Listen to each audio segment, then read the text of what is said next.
Hey guys, just wanted to talk about something in this video, in today's little vlog. I just wanted to talk about camera equipment and why I decided to upgrade to the GH4, and also demonstrate a little bit of my old camera and talk about why that was a great starter camera. So let's get to it. Don't mind all that stuff. Alright, so here you have my camera that I owned for probably 2 years. I bought this 2 years ago without any knowledge as far as making films goes. And it is a Nikon D5100, as you can see there on the side, and it has the 18 to 55 kit lens on it.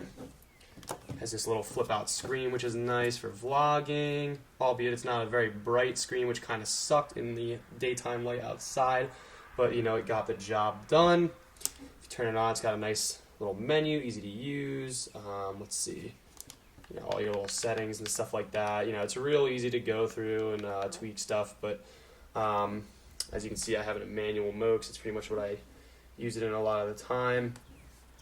So let's talk about the pros of this camera. So the pros that this camera has right now are basically, it's super easy to use. It's very lightweight, portable, and it's a great starter camera. You know, like I said, this is the camera that I first purchased without any knowledge as far as making videos goes, and I was able to get a lot of you know, good starter footage with it, and just sort of learn how everything is done in the camera world. So it's cool to sort of learn the whole filmmaking process and editing along, and you know, this is sort of like my companion through that whole 2-year process. So anyone can pick this camera up and take pictures with it and sort of learn how to use it. Take great pictures. Video wise, it's not the best. It does about 1080p at 30 FPS, and I think the bitrate is pretty low. It's only like 28 megabytes per second. I actually put custom firmware on this camera, and it bumped that up to about 54, but it still just didn't look that great. Nothing really looked that sharp out of this camera, which was a shame because I just, you know, I never really got the best footage. Definitely not as good as the GH4 that I'm using right now. As you can see, everything's very crispy. So, but anyway, that's pretty much why I decided to upgrade. The video quality from it was not really on point in today's standards. Manual, it does not have a manual video mode, which was really frustrating because it would constantly be adjusting the aperture, and that would basically just ruin the videos because it would just fluctuate to adjust to the light, and everything would be getting darker and lighter as I went, you know, through different lit areas, and it just looks terrible. It was really not a good time doing that.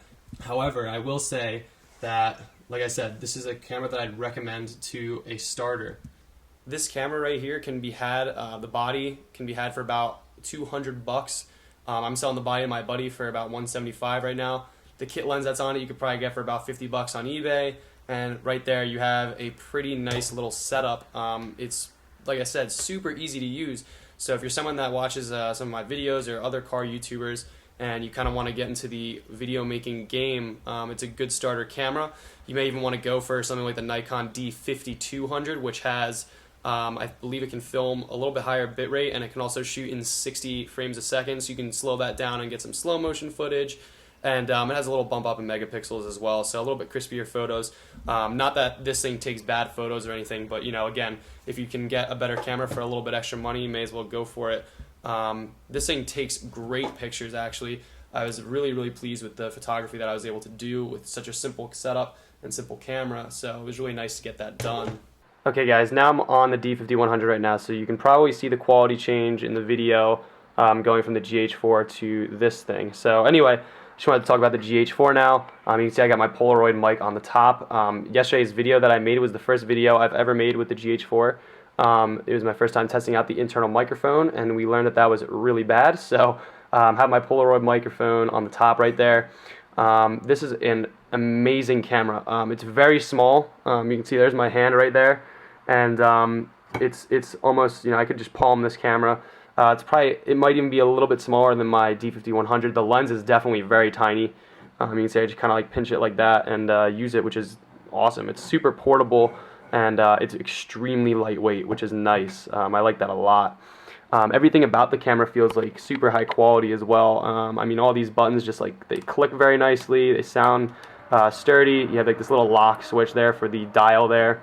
One thing I really like about this camera, the screen is extremely bright. It's full touch screen. You can just tap on areas and it will autofocus like I just did right there. Let's see if I can get it to do that again. There you go, so now the speaker's in focus. Pretty cool stuff. If you go over here and click this little quick menu button, so you see that says photo style. There's your video quality, so you can quickly change from slow motion and 1080p to 4K. You can choose the different bit rates and all that stuff, which is great. And you do that just by scrolling this little wheel right there. So you see if I just go through, it changes everything. And then using this big wheel right here, you can just keep going through. So metering and everything. You can adjust your aperture on the fly, which is really nice. Shutter speed's good too, especially in manual video mode, ISO, and your white balance. So really just convenient features in this.